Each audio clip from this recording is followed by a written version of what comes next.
Well, g'day. What we're trying to achieve here is a shallow creek bed. We've got all these rocks behind us, and the idea is we've got a trench dug out here, and we're going to fill that up with some good organic soil and put some nice botanical plants in here. Here we've got a nice elongated creek, and we've got a little reservoir that will go here, and a little solar pump will run that water to the top of the falls and run along the creek through a tunnel, and so obviously you can walk over that pathway. So through a tunnel and along this creek bed here, the reservoir will hold all the water, but also the creek will hold water. That way, when the sun comes out, the additional water that's pumped from the reservoir will create a flow, and you don't need to have a larger reservoir in order to fill up the whole creek before it flows back in. So you're maximising your water usage here. It will be a pondless creek, so in the reservoir I'll put a plate with some filter media, and then I'll put river stones on top of that, so you won't even know that it's there. There'll be an area where I can actually access the pump, and the water will filter through the filter media. Put some scoria rock as a biological, and then that in turn will pump back to the cascade when the sun's out. So at the moment the trench is dug. I put some protective media down. The liner will come soon, and then we'll place the rocks along the edges, and we'll fill this up with soil and get some plants happening.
Hi, what I've created here is a creek up against these gum trees, making a very natural habitat.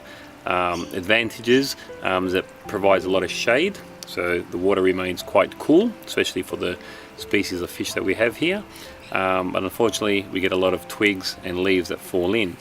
I like to remove the twigs, the leaves not so much. They do obviously break down and provide a lot of nutrients for the plants.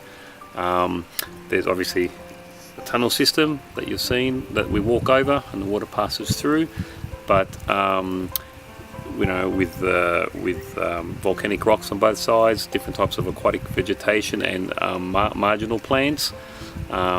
We have white sandy shallow stream with some river stones, and very reminiscent of sort of the, from Australia, from the Queensland Noosa area, with sandy river streams running through, you know, fern and sclerophyll forest. It's all running on 3 solar pumps, so once the sun's out, or even if it's quite cloudy, the water just cycles through a reservoir that has some filter media in it, and probably once a year I'd probably have to give that a good clean, but otherwise otherwise it's well self-maintained. The only thing as well, what we need to do is, because it is a shallow creek, a lot of plants, we need to top it up with water. So when I tend to water the garden, I have a tap that runs into the reservoir for about 15 minutes every couple of days, and that just helps top up the sump or the reservoir to keep the water sort of, or to keep the water flowing. So this is a creek habitat that's been created up against some gum trees in the backyard here, and it stays quite shaded throughout the day. Very pleasant, very happy with it.